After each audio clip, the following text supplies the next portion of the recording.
Yeah,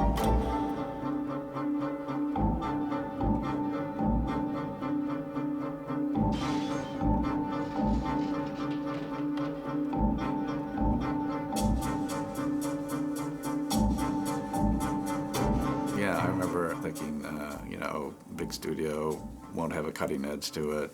Gregory Peck, and how can he be scary? I love him, and I was just totally amazed. I think Donner is just one of our primo filmmakers. And if you look at his record, he has such depth to his career. I mean, it goes way back to television things I was watching when I was in high school. Every so often, he just knocks something out of the park with something that will play forever. Omen certainly was that. It probably will always be compared to The Exorcist. It's interesting, when I talk to students about how to make a scary movie, I say the first maniac you have to frighten the audience with is yourself. The audience has to be sitting in the theater and thinking, this guy's insane. And I can't predict what he's going to do because he's crossing all boundaries of decency and everything else. I don't think Donner ever did that, and I don't think that's who he is. The Omen had much more of a sort of a dignity to it. But it was a delicious scare as opposed to one that made your hair turn white, And in that sense, I think the genius of it was that it was definitely a studio presentation by a director who knew how to appeal to the popular audience. But it was very, very classy. It had magnificent montages in it. I mean, some of the things he pulled off in there in order to build the tension go way beyond The Exorcist. The Exorcist was much more insular and ended up all just in that room.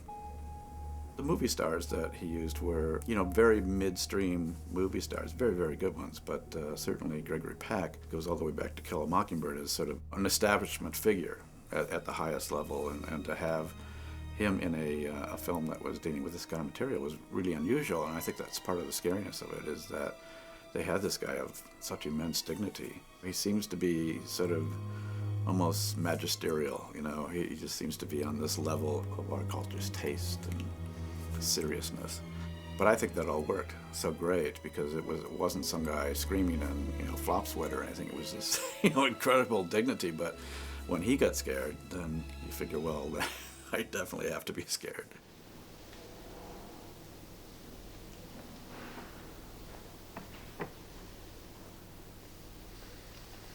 I'm afraid it will kill her. My God, she wanted a baby so much. There's a very interesting aspect to this film, just in the way these two people relate, Gregory Peck and his wife, Leah Remick. Because where is she at the beginning when the baby dies? And he seems strangely grave about it, but not broken up about it when the baby is announced to have not survived. What can I tell her? What will I say? But it seemed strangely detached in a way for me. It didn't feel like he had lost his child, so much as he had been presented with a problem that he was going to solve. Your wife need never know. And then to kind of arrange for her to have a child would be a blessing to her.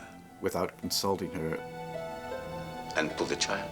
It was an interesting kind of comment on the society at that time of men just kind of taking care of the little lady in a way, and then totally botching it, in fact, making it just horrible for the woman. So I think there could have been a real social commentary just in that.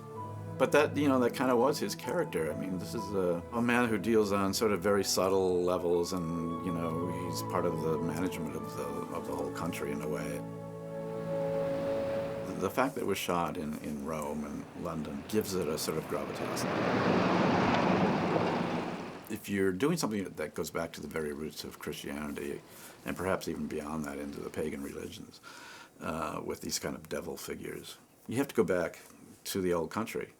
And Rome, especially, since that was kind of where Christianity really got its foothold. The shots of the old cemeteries and of the digs, as was used in The Exorcist, it just makes you feel like, oh my God, it comes from that open grave sort of feeling. The place where Christianity began. And then London, I think because it has such a staidness to it, there's something about London that just doesn't feel like anything is frivolous, especially looking at the older parts of it. It gives you a sense like, if that place is invaded by evil, then it's really, really scary.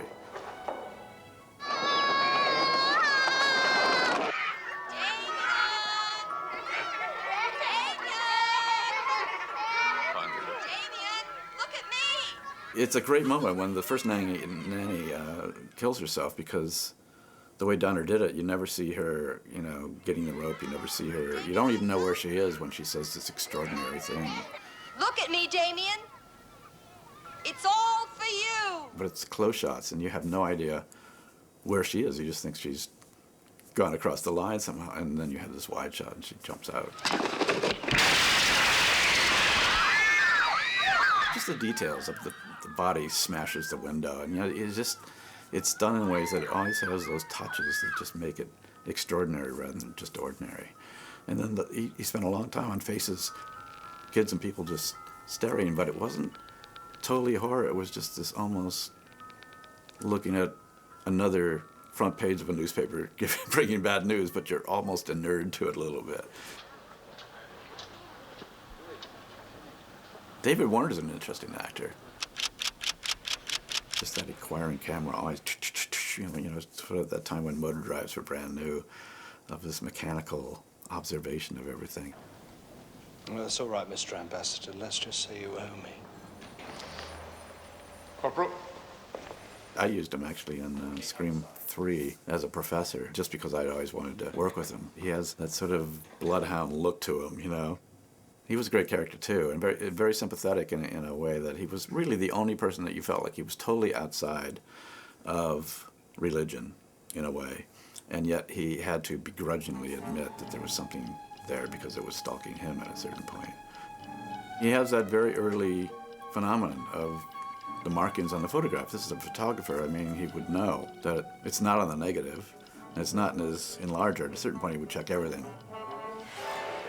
So if something like that is happening, I would think it would just freak him out.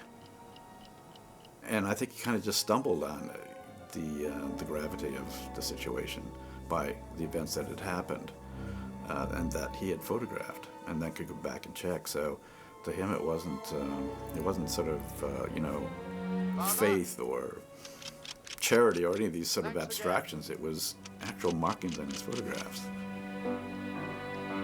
In the kind of non-human observer, the camera itself, you know, a mechanical thing, sees something that you're not seeing. That's pretty scary.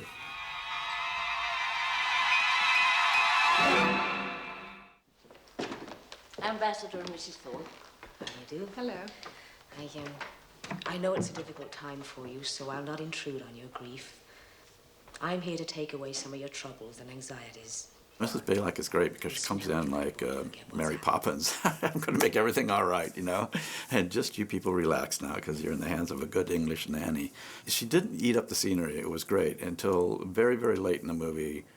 There was no great evil in her face or anything. It was just this kind of stony competence. And all those little things of her just stepping over the line by increments, that was really, really fun. Excuse me for speaking my mind, Mom, but do you really think a 5-year-old will understand the goings-on of an Episcopal wedding? If you just look at it architecturally, the use of space and the selection of buildings, everything is deep. Everything is, you can see 4, 5, 6 rooms back, you know, the upstairs corridor along the balustrade. Everything about it, I think, was very carefully constructed to kind of lend itself to the sense of magnificence almost.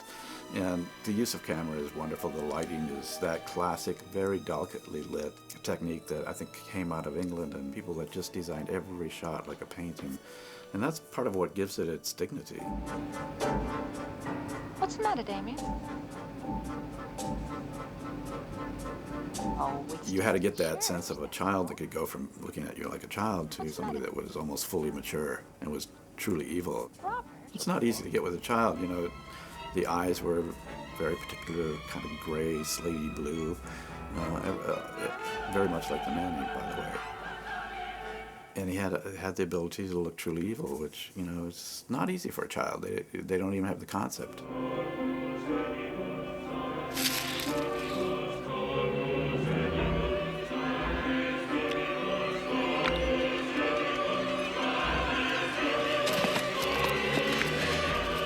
It's so typical in a movie like this to have the dog walk into the room and go, and run out of the room.